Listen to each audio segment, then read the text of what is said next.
When you think of the architect Jože Plečnik, you think of Ljubljana. But Ljubljana is just the beginning. His vision didn't stop at the city limits.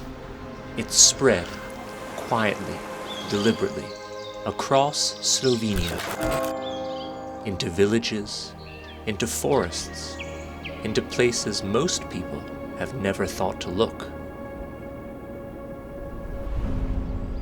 His works are like faceted jewels, sometimes obvious, sometimes hidden. A column in a mountain clearing, sacred geometry in a country church. Details so subtle you might walk past them, unless you know to stop, to really see. This is not architecture that shouts, it whispers. It invites you to slow down, to touch stone warmed by the sun, to notice how light falls across a threshold. Every detail matters, every proportion considered.